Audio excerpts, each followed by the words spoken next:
Ողջույն գործար Ալիքի սիրելի ռադիոլսողներ եւ ռադիոդիտողներ, տաղավարում կրկին ես եմ Ծովինար Սարգսյանը եւ ինչպես յուրաքանչյուր շաբաթ, այս շաբաթ եւս անդրադարձ ենք կատարում հայոց աշխարհի գործարարներին, փորձագետներին։ Հյուրընկալում ենք բավականին հետաքրքիր եւ փորձառու անհատների, ովքեր կիսվում են իրենց գիտելիքներով, փորձով, գործունեությամբ եւ անցած ճանապարհով։ Այսօրվա իմ հյուրին եմ շատ մեծ սիրով ուզում ներկայացնել Միքայել Վարդպարոնյան, ողջույն Միքայել։ Ողջույն Ծովինար։ Շատ շնորհակալ եմ հյուրընկալվելու համար ու ուզում եմ շնորհակալություն հայտնել առաջիկա հետաքրքիր զրույցի համար, բայց մինչև զրույցին անցնելը Վարդպարոնյան, մենք հաղորդումից առաջ շատ կարճ քննարկում ունեցանք այս հարցի վերաբերյալ, բավականին հետաքրքիր ազգանուն է եւ կարծում եմ նաեւ տարբերվող ու քիչ հանդիպող։ Մի փոքր կնշեք։ Բարի։ Նախ առաջերտին շնորհակալ եմ եւ հրավերի եւ այս հնարավորության համար։ Սիրով։ Վարդպարոնյանները շատ եզակի ազգանուն է, որը աշխարհում մի քանի ճյուղ կարելի է գտնել Վարդպարոնյաններից, ինչի համար եւ շատ ուրախ եմ, որ կրում եմ այդ շատ հետաքրքիր ազգանունը։ Փախի ժամանակ Վարդպարոնյանները Մուշից ու Կաղզվանից գաղթել են, տեղափոխվել են Գյումրի, հաստատվել են այդտեղ, ու երկու եղբայր Վարդպարոնյաններ, որից մեկը փախի ժամանակ կորում է, մեկը հաստատվում է այն ժամանակ երևի Ալեքսանդրապոլ Գյումրիում, իսկ ու վարկած կա, կարծում ենք, որ աշխարհում մի քանի Վարդպարոնյանների ճյուղ կա ընդամենը, մեկը Գյումրիում է, մեկը Երևանում է ու Արգենտինայում եւս կան Վարդպարոնյաններ, որոնք վստահաբար կապված են իրար հետ։ Իմ կարծիքով, որ վստահ բոլորը ինչ որ կապ պետք է ունենան միմյանց հետ, որովհետեւ շատ եզակի ազգանվան տեր են։ Շատ լավ, մեր ռադիոլսողներին եւ ռադիոդիտողներին ուզում եմ տեղեկացնել, որ Միքայելը հանդիսանում է Վառեմ Մարեմ արհեստանոցի հիմնադիրը, վստահաբար շատ քիչ ռադիոլսողներ եւ ռադիոդիտողներ կունենան, ովքեր երբևէ Գյումրիում չեն եղել ու եթե եղել են, նաև շատերը առիթ ունեցել են այցելել ձեր արհեստանոցը, բավականին գեղեցիկ, ստեղծարար, կոլորիտային միջավայր, որտեղ որ կարծես ամփոփված է Գյումրու ամբողջ մշակույթը, ամբողջ համը հոտը, բայց մինչև Վառեմ Մարեմ արհեստանոցին անցնելը, Միքայել, մի փոքր կներկայացնեք ձեր կրթությունը, անցած ճանապարհը ու նաև ծնվել, մեծացել եք հենց Գյումրիում, հա, մի փոքր դրա մասին։ Հա, իհարկե, ծնվել եմ Գյումրիում։ Այն ինչպես որ կսկսեն երևի նկարիչների, ես մասնագիտությամբ նկարիչ եմ, նկարիչների 99%-ը իրենց պատմությունները սկսում են, որ մանկուց սիրում էին նկարել։ Քանի որ իմ պապիկը Խաչատուր Վարդպարոնյանը խորհրդային Հայաստանի վաստակավոր նկարիչ էր, իմ ամբողջ այդ մանկությունը անցկացրել եմ իր արվեստանոցի տարածքում, նկարել եմ, խաղացել եմ, մի խոսքով, այդ փոքր տարիքից նկարչությունը սիրում էի։ Հետևաբար արդեն երբ ընտրության ժամանակ եղավ, ընտրեցի Գյումրու Գեղարվեստի ակադեմիան, որը Հայաստանում ներկայապային շատ կարևոր տեղ ունի իր մշակույթով, սովորեցի Գեղարվեստի ակադեմիայում որպես գրաֆիկ, նկարիչ գրաֆիկ, հետո հնարավորություն եղավ ուսանողական տարիներին նաև սովորել որմնանկարների վերականգնում։ Հայաստան էին եկել Իտալիայից մասնագետներ, Մինասի որմնանկարների վերականգնման մասին էր խոսքը, ու Հայաստանում պետք է ստեղծվեր հայ ռեստավրատորների, որմնանկար վերականգնողների խումբ, եւ մեզ գործուղեցին այդ դասընթացներին սովորելու որմնանկարների վերականգնում։ Շատ հետաքրքիր ու բովանդակալից դասընթացներ են, այդ դասընթացների ավարտից հետո ստեղծվեց այդ ռեստավրատորների խումբը եւ մի շարք որմնանկարներ վերականգնեցինք այդ խմբով, ղեկավարն էր Արժանիկ Հովհաննիսյանը, որից հետո, այդ գործունեությունից հետո որոշում կայացրեցի տեղափոխվել Գյումրի, հանգամանքներից ելնելով, որոշակի հանգամանքներ կային, որ պետք է անպայման Գյումրիում գործունեություն ծավալեի, ու տեղափոխվելով Գյումրի մի քանի տեղ եմ աշխատել ոչ իմ մասնագիտությամբ նույնիսկ, մինչև հասել եմ օրինակ այդ նույն Վառեմ Մարեմ արվեստանոցի ստեղծմանը։ Շատ լավ, Միքայել, ուզում եմ մի փոքր ներկայացնեք գաղափարը ինչպես է ծնվել, հատկապես որ նշեցիք մինչև Վառեմ Մարեմը տարբեր կարծում եմ ընկերություններում փորձառություն եք անցել, ո՞նց է ծնվել գաղափարը ու ինչու հենց վառեմ մարեմ։ Նաև վստահաբար մեր ռադիոլսողներից եւ ռադիոդիտողներից շատ քիչ մարդ կլինի, ովքեր որ դիտած չեն լինի Մհեր Մկրտչյանի հայտնի ֆիլմը, բայց այնուամենայնիվ դուք որտեղից եք վերցրել, որտեղից է ծնվել գաղափարը, որ ինքը պետք է լինի արհեստանոց, ինքը պետք է կոչվի վառեմ մարեմ ու պետք է լինի այն ամենը կոլորիտային, ինչը որ ներկայացված է։ Շնորհակալ եմ հետաքրքիր հարցի համար։ Հիմա պատմեմ, թե ոնց բացվեց վառեմ մարեմ արվեստանոցը։ Երբ նշեցի, որ աշխատում եմ որպես որմնանկարիչ, ռեստավրատոր ավելի ճիշտ, եւ երբ տեղափոխվեցի Գյումրի, աշխատանքի շատ լուրջ խնդիր կար Գյումրիում այդ տարիներին։ Դա որ թվականներ։ 2016-17, հատկապես բանագից նոր է վերադարձել, մի պահ աշխատեցի հետո որպես ռեստավրատոր էլի ու վերադարձա Գյումրի ու պատկերացրեք ռեստավրատորի համար, վերականգնողի համար Գյումրիում ոչ մի աշխատանք չկա։ Քանի որ որմնանկարները քիչ են, հայ եկեղեցաշինության մեջ այդ ճոխությունը շատ քիչ տեղեր են թույլ տվել որմնանկարների տեսքով։ Մի խոսքով, մնացի կարելի ասել անկորձ, սկսեցի փնտրել ու աշխատանք գտա Շիրակ օդանավակայանում։ Բեռներ էի փաթեթավորում, տեսած կլինեք, երբ որ ուղևորները բեռները մոդեցնում են, այդ փաթեթավորումը կատարում ենք ու ուղարկում ենք արդեն ինքնաթիռ։ Մի որոշ ժամանակ աշխատա որպես փաթեթավորող։ Հետո աշխատել եմ նաև ավիաընկերության ներկայացուցիչ այդ օդանավակայանում։ Հետո իմ ծանոթներիցս մեկը, իմ լավ ընկերներիցս մեկը հրավիրեց Ասլամազյան քույրերի պատկերասրահ աշխատելու, որպես էլի վերականգնող։ Մի էտապ աշխատել եմ այդ պատկերասրահում որը նաև հիմա գործում է, նաև մեր ռադիոլսողներն ու ռադիոդիտողներն Ասլամազյան քույրերի պատկերասրահը Գյումրիում պարտադիր այցելելու վայրերից մեկն է, քանի որ տարածաշրջանում միակն է կին արվեստագետներին նվիրված պատկերասրահ ու շատ գունեղ, շատ հետաքրքիր պատկերասրահ է, որը պարտադիր է այցելության համար։ Այդ աշխատանքները զուգահեռ է աշխատում այդ 1 եւ 2 տեղերում։ Մի էտապ եկավ, որ որոշեցի այլևս չաշխատել նման վայրերում ու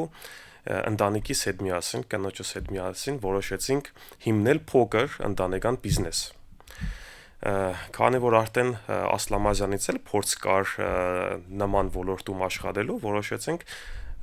նաև Ասլամազյանում էլ անցկացնում ենք վարպետաց դասեր եւ այլն, որոշեցինք սեփականը բացել ու Գյումրիում շատ երկար փնտրում էինք համապատասխան վայր, որը մեզ թույլ կտար նման գործունեություն ծավալելու համար։ Քայլելով քաղաքի հին միջուկում, Ալեքսանդրապոլյան փողոցներով հասանք մեր մանկության տանգոն ֆիլմից հայտնի պատշգամբ դիմաց, որտեղ կար մի հատ փակ ավտոտնագի դարբաս։ Հետաքրքրվեցինք, գտանք այդ դարբասի մի խոսքով տեղը, այդ տեղը վերցրեցինք,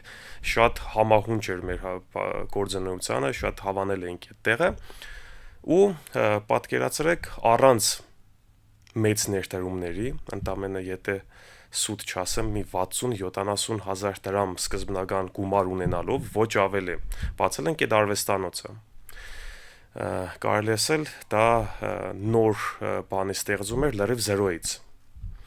Այդ ավտոտնագի մեջը պատկերացրեք, այդ յամկեն էր, որտեղ մեքենաները կանգնում էին, փոս էր մեջտեղը, հաջախագի մեր հյուրերը ոտքով ընկնում էին այդ փոսի մեջ։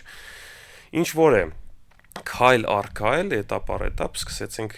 զարգացնել մեր արվեստանոցը։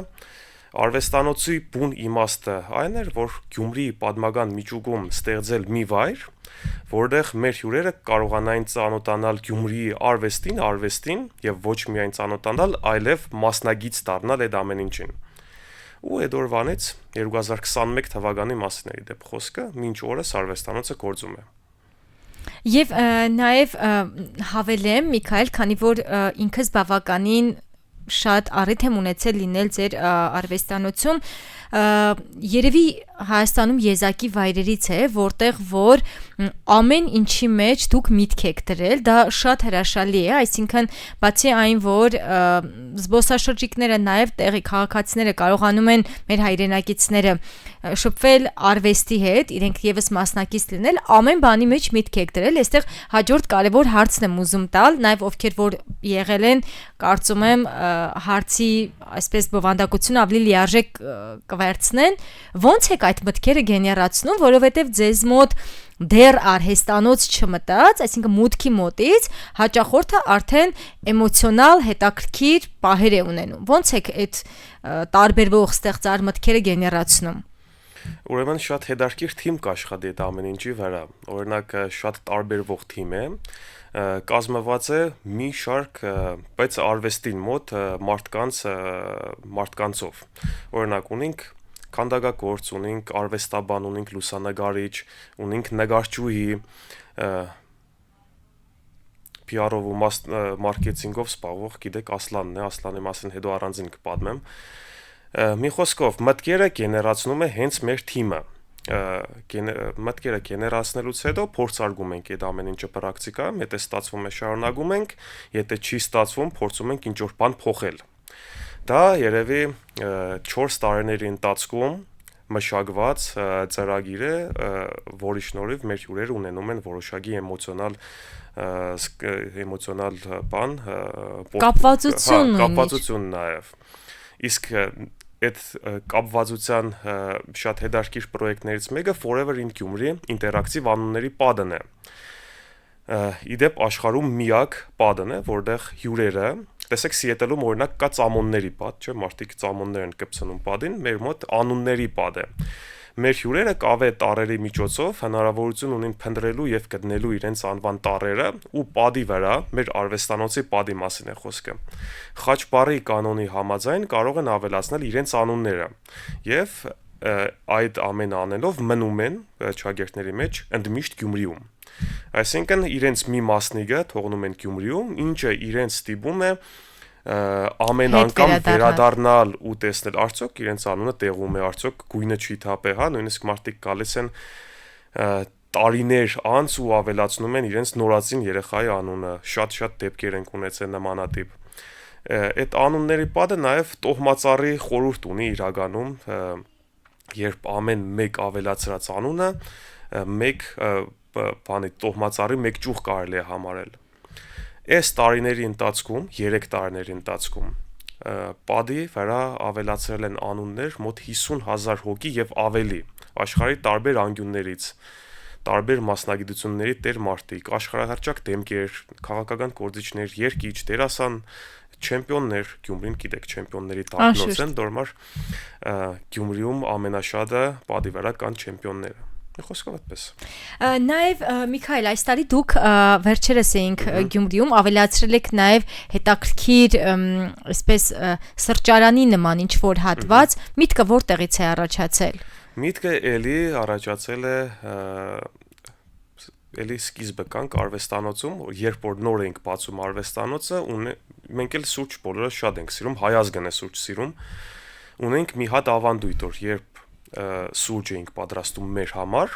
մի հատ ավել էինք տնում, որովհետև պարտադիր մեր ընկերներից մեկը միանալու էր եւ որբիսի երկրորդ անգամ չեպենք, արդեն եպած կար այդ սուրճը։ Մի խոսքով այդ ավանդույթը արդեն այն կաներ բան եղել, առաջ գնացոր մեր արվեստանոցի երեխեքից մի քանիսը առաջարկեցին, որ արեք սուրճը նաեւ վաճառենք, ոչ միայն հյուրասիրենք, այլ նաեւ վաճառքի փոքր կետ ունենանք։ Արվեստանոցին կից մի հատ պատուանիկ կար, այդ պատուանիկը ձևափոխեցինք որպես սուրճի կետ, բայց դասական սուրճ խմելու տեղ չի կարելի համարել դա, որովհետև մենք չենք կրնա արվեստը շրջանցենք ու տվեցինք այդ պատուանիկին արվեստային մոդեցում։ Երբ մեր հյուրերը մոդենում են սուրճ խմելու, մեր նկարչուհի աղջիկը ընդամենը 3-ից 5 րոպեում նկարում է հենց իր հյուրի դիմանկարը այդ թղթե բաժակի վրա եւ նաև էմոցիոնալ այդ կապվածությունը, որը նշում ենք, միանգամից փոխանցվում է համեղ սուրճ դիմանկարով բաժակ ու նաև եւս մեկ հետարքի բաժակ են նայում, հա, կես կատակ, կես լուրջ, Գյումրիի բարբարով պարտադիր կան գուշակություններ սուրճը խմելուց հետո մեր աղջիկը գուշակություններ է անում հենց իր հյուրի մասին, ինչը շատ դուր է գալիս եւ տեղացիներին, ինչպես նաեւ արտերկրից ժամանած մեր հյուրերին։ Հրաշալի է, Միքայել, իրականում այնինչ դուք անում եք բավականին գեղեցիկ օրինակ է նաև այն բոլոր մարզաբնակ եւ երիտասարդների ընդհանրապես անհատների համար, որ այո, հնարավոր է մնալ համայնքում, զարգացնել համայնքը, յուրօրինակ ինչ-որ արժեք ստեղծել եւ շատ մարդկանց կյանք փոխել։ Մի փոքր կներկայացնեք նաև դուք որպես Գյումրիում ծնված, մեծացած Գյումրիում արարող հայ, հա, ինչ հնարավորություններ կան համայնքում։ Քանի որ շատերը ինչ են մտածում, չէ՞, մտածում են, որ վարկյան առաջ անպայման լքեն համայնքը, գան Երևան կամ Հայաստանից դուրս գնան, ձեր մտքերով կկիսվեք։ Օրինակի համար իմ ընկերներից շատերը դեռ ուսանողական տարիներից մեծ ցկտում են ունեցել Գյումրին լքել ու տեղափոխվել ավելի մեծ, ավելի աշխույժ, ավելի հագեցած քաղաք, օրինակ այնպես ինչ-որ Երևանն է։ Շատերը հենց այդպես էլ արեցին, լքեցին քաղաքը, տեղափոխվեցին Երևան, աշխատանք կտան, ընտանիք ստեղծեցին, մի խոսքով Գյումրին մնաց իրենց շատ սիրելի, բայց հանգստյան օրերի այցելության վայրը։ Այո, հանգստյան քաղաք։ Բայց Գյումրիում մնալու ու ընդհանրապես համայնքներում մնալու ու ստեղծագործելու կամ աշխատելու կամ ստեղծելու գաղտնիքը այդ քաղաքը, գյուղը, մարզը շատ սիրելն է։ Եթե շատ ես սիրում այդ քաղաքը, օրինակ ես Գյումրիից ավելի շատ ոչ մի քաղաք չեմ սիրում։ Բոլոր քաղաքները Հայաստանի սիրում եմ, բայց Գյումրին բնականաբար առաջի տեղում է ինձ համար։ Կարծում եմ հենց դա է պատճառը, որը այդ շարժիչ ուժն է, որը թույլ է տալիս մարդկանց մնալու Գյումրիում, ստեղծելու ու առաջ գնալու։ Շատ լավ, մյուս կարևոր հարցն եմ ուզում ուղղել, Միքայել, ինչից եք շատ ոգեշնչվում։ Իրականում Գյումրիում լինել ու չոգեշնչվել արդեն իրար հետ հակասող եզրույթներ են, բայց ձեզ ինչն է ոգևորում։ Մի քանի պատճառ միանգամից կարող եմ նշել, նախ քանի որ մասնագիտությամբ նկարիչ եմ եղել, արվեստային միջավայրում եմ մեծացել, Գյումրիի ճարտարապետությունը շատ մեծ դեր էր խաղում ինձ համար, դրա համար արվեստանոցը բացելուց առաջ շատ մեծ նշանակություն է տալիս, որպեսզի լինի հենց պատմական միջուկում, այսինքն ներկայիս կենտրոնից մի փոքր այն կողմ։ Գյումրիի ճարտարապետությունը, Գյումրիի տրամադրությունը, դուք հասկացած կլինեք, երբ որ գալիս եք Գյումրիում կա մի հատ ուրիշ տրամադրություն։ Գյումրիի միգուցե բանը այդ տրամադրությունը ու կարող է տեղափոխել քեզ մի այնպիսի աշխարհ, որը քեզ թույլ կտա ստեղծագործել, տեսեք, դեռ 60-70-ական թվականներին նկարիչներին ամենաուժեղ, չէ, ճյուղը ձևավորվել է քաղաք Լեննագանում։ Օրինակ Մինաս Ավետիսյանը իր ստեղծագործություններից մեծ մասը նկարում էր Լեննագանում, այն ժամանակ Լենինական։ Հակոբ Հակոբյան, Տեղծաշոտ, մի խոսքով նկարիչների այդ շարժիչ ուժը ձևավորվել էր այդ քաղաքում ու հենց այդ քաղաքի էներգետիկան էր, որը իմ կարծիքով թույլ էր տալիս այդ ամեն ինչ անել։ Նաև մեկ էսպիսի կարևոր հարց տամ, Միքայել, տեսեք, Գյումրիում միշտ ասում են Գյումրվա հումորը իսկապես անգերազանցելի է, հա, դուք ամեն կենցաղային օրինակ կլինի, աշխատանքային միջավայրում կլինի, ամեն բանի մեջ որևէ հումոր, որևէ հետաքրքիր ստեղծագործ միտք դնում եք։ Կնշեք ինչն է ավելի շատ գրավում հատկապես դրսի զբոսաշրջիկներին, հա, ոչ թե հայերին, այլ ովքեր որ այցելում են, ինչն են կարևորում, ինչն են վերցնում, ինչն է իրենց համար եւ հումորի, եւ մշակույթի, եւ կոլորիտի։ Օրինակ նույնիսկ երկրաշարժի ժամանակ 1988 թվականի հենց հումորն է այն ժամանակ լենինականցիներին թույլ տվել այդ աղետալի հետևանքները, այդ ողբերգությունը հաղթահարել։ Լենինականցիները շատ են հումորներ արել, հենց դրա շնորհիվ կարողացել են մի խոսքով առաջ գնալ։ Ծանր կացությունից դուրս գալ։ Կացությունից, հա, այդ երևի գյումրեցիների արյան մեջ է այդ հումորը, առանց դրա առօրյա չունեն։ Ամեն մի բանում կարող են գտնել մի այնպիսի հումոր, որը ասենք կարող է դառնալ նույնիսկ անեկդոտ։ Հա նույն ճաղեր Խաչույգը, Պոլոզ Մուգուճը, իրանց անեկդոտները շատ հաճախ շրջանառվում են Գյումրիում ու հյուրերը, որ գալիս են Գյումրի, տեսնելով գյումրեցիների միանգամից ասում են հələ մի հատ անեկդոտ պատմի օրինակի համար։ Իսկ սպոսաշրջիկներին այլ երկրներից օրինակի համար առաջին հերթին գրավում է քաղաքի ճարտարապետությունը։ Քաղաքը մի քանի անգամ է անունը փոխել, օրինակ եղել է Կումայրի, Ալեքսանդրապոլ, Լենինագան, էլի Կումայրի է մի էտապ եղել, հետո նոր էլի Գյումրի է անվանակոչվել։ Մի խոսքով Գյումրիի ճարտարապետությունը տարբեր շրջանների ճարտարապետությունը շատ գրավիչ է արտասահմանից եկած հյուրերի համար եւ այդ city tour-երով նրանք ծանոթանում են պատմական կառույցներին քաղաքի։ Շատ լավ, այն 5 կարևոր կետերը, որոնք որ Գյումրի այցելելուց պարտադիր է այցելել, դե Վառեմ Մարեմ արվեստանոցը բնականաբար առաջին տեղում ենք դնում, էլ ինչ կետեր դուք կառանձնացնեք նաև զբոսաշրջիկի աչքերով, հա, ոչ թե որպես գյումրեցի։ Բարի, կարող եմ նշել եւ 5 սեփական կետ, որը կառաջարկել։ Դուք նախընտրում եք։ Արվեստանոցի հետ կապված 5 պատճառ այցելության համար եւ նաեւ 5 պատճառ հենց քաղաք Գյումրի այցելելու համար։ Օրինակի համար սկսենք Գյումրիից, ավելի մեծ վերցնենք, հա, համար 1-ը Գյումրիի ճարտարապետությունն է, որի համար պետք է այցելել քաղաք Գյումրի։ Համար 2 Գյումրիում կան շատ հետաքրքիր թանգարաններ, որոնք պարտադիր են այցելության համար։ Այո։ Օրինակի համար կարող եմ բերել Գյումրու ժողովրդական կենցաղի եւ ճարտարապետության թանգարանը, որը ներկայացնում է հենց քաղաքի պատմությունը, արվեստներն ու արհեստը։ Եթե ուզում ես քաղաքի մասին գիտենալ կամ իմանալ շատ ինֆորմացիա, պետք է այցելես այդ թանգարան։ Երրորդը կարող եմ նշել, որ հումորի համար կարելի է գալ քաղաք Գյումրի։ Չորրորդը կնշեմ եկեղեցիները, Գյումրիում շատ եկեղեցիներ կան եւ հայերը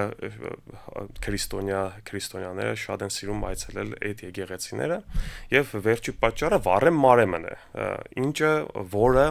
հանդիսանում է պարտադիր այցելելու վայր քաղաք Գյումրիում։ Հրաշալի, իսկ Վառեմ Մարեմ այցելելու 5 պատճառները Հիմի բացված կտանք այդ ամեն ինչի։ Վառեմ Մարեմ այցելելու համար 1 պատճառը, որ ինքը կենտրոնից շատ մոտ է։ Հրաբարակից կարելի է ընդամենը 3-4 րոպեվա հասնել դեպի պատմական միջուկ, գտնել երկրորդ պատճառը մեր մանկության տանգոն ֆիլմից հայտնի պատշգամբն է։ Միշտ օրինակ եմ բերում Իտալիայում, Վերոնայում, չէ, Ռոմեո ու Ջուլիետայի պատշգամբը կա, աշխարհի բոլոր ծայրերից հավաքվում են այդ պատշգամբը տեսնելու, այդպես էլ հայերի համար Վառեմ Մարեմի պատշգամբն է։ Բոլոր հայերը հավաքվում են այդ պատշգամբի տակ նկարվելու եւ բոլոր սերունդները գիտեն դրա մասին։ Բոլոր սերունդները գիտեն։ Պատշգամբի հենց դիմաց կգտնվի Վառեմ Մարեմ արվեստանոցը, որտեղ մեր հյուրերը կարող են ծանոթանալ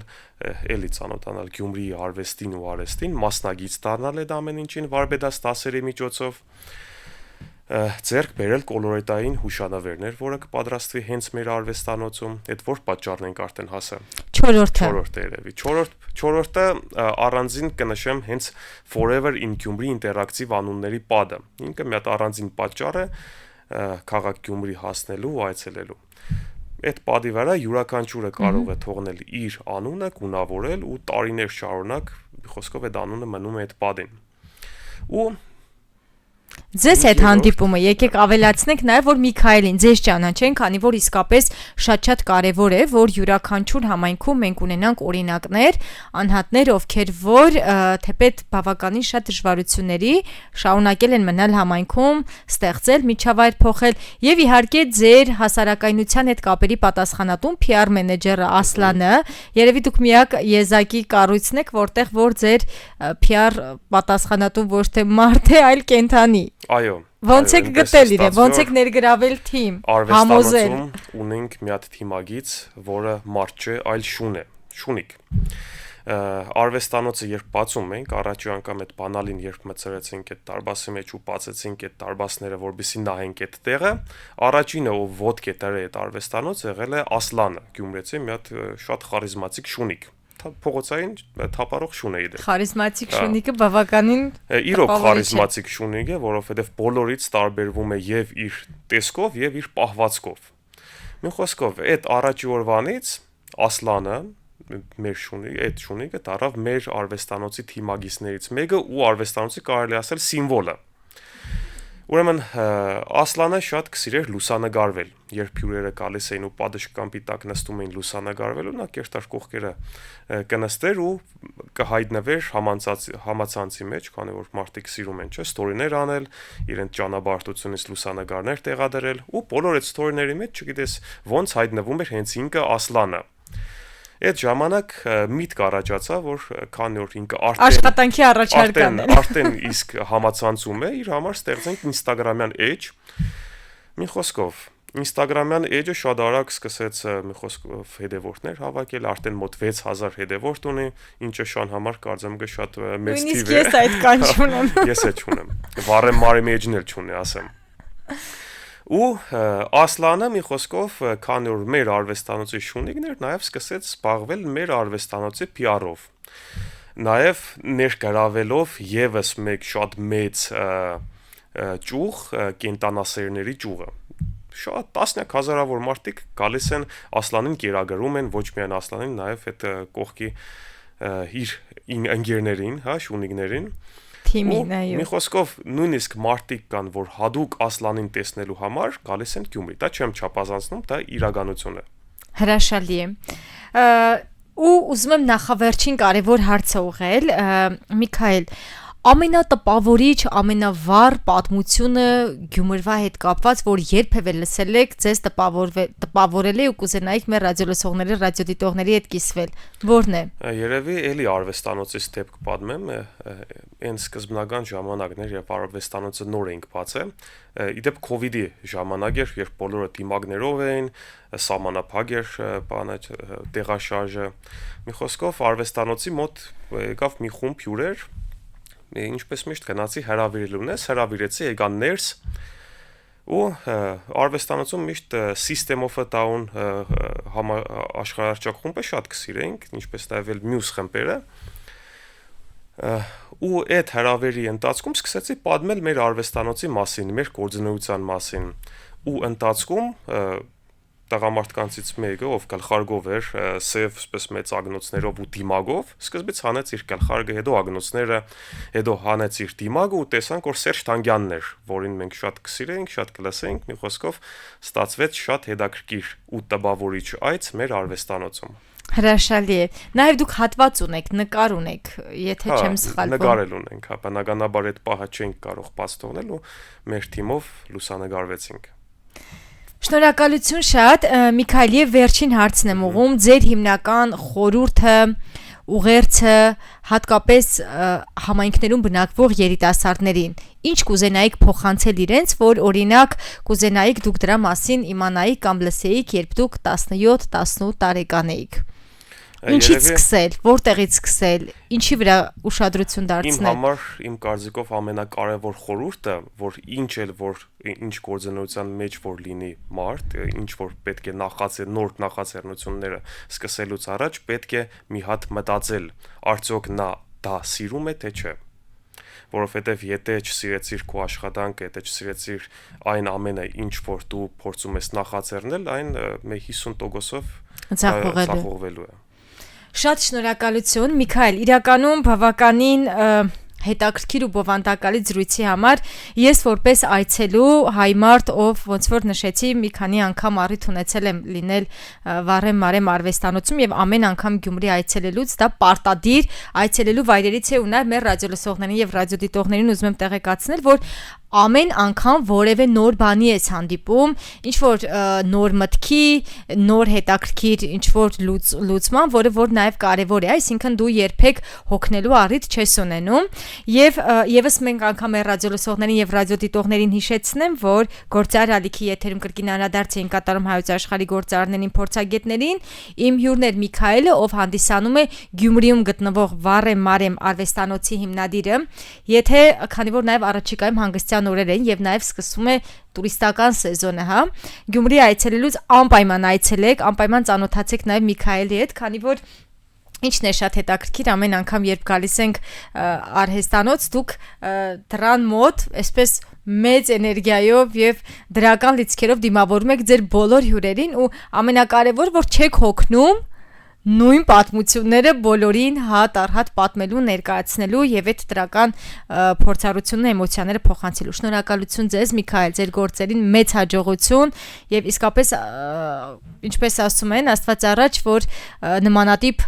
արվեստանոցներ բացվեն նաեւ Հայաստանի մյուս համայնքներում, որի միջոցով կներկայացնեն նաեւ մեր մյուս համայնքների հարուստ մշակույթը։ Շնորհակալ եմ Ծովինար հրավերի ու այս հնարավորության համար եւ Սիրով։ վերջում Գյումրի բարբարով երևի մի հատ կոչ բոլոր այն մարդկանց, ովքեր դեռ չեն եղել Գյումրիում։ Հրավիրենք գ ձեզի Գյումրի։ Շնորհակալություն։